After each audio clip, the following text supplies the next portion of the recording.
தமிழ்நாட்டு மக்களுக்கு அனைவருக்கும் வணக்கம். நான் நியூ ஸ்கூட்டி வாங்கினேன்.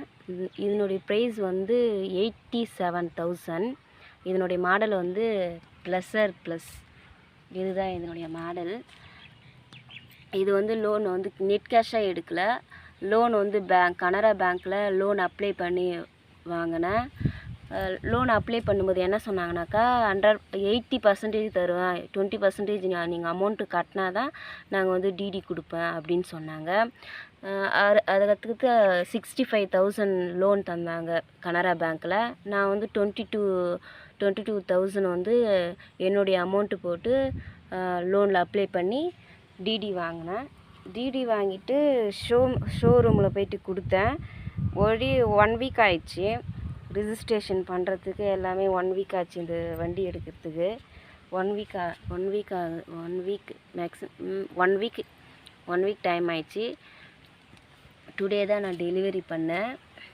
மந்த்து 2,000 வந்து பேங்க்கில் லோன் கட்டுற மாரி தான் எடுத்திருக்கேன். ஹையஸ்ட்டு மாடல் இருக்குது, 1,50,000 கூட இருக்குது.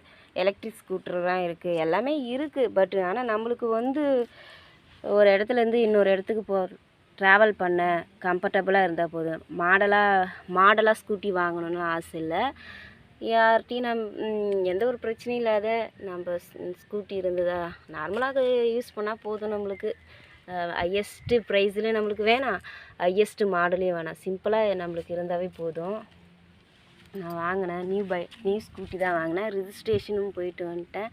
எக்ஸ்ட்ரா ஃபிட்டிங் பண்ணல. சரி, அமௌண்ட் இருக்கும்போது எக்ஸ்ட்ரா ஃபிட்டிங் பண்ணிக்கலாம் அப்படின்னு சொல்லிட்டு நான் விட்டுட்டேன். எக்ஸ்ட்ரா ஃபிட்டிங்லாம் நான் பண்ணலை.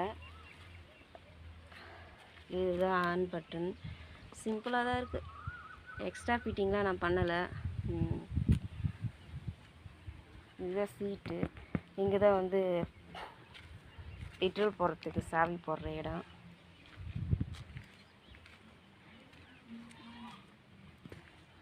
சரி, வாங்கியாச்சு.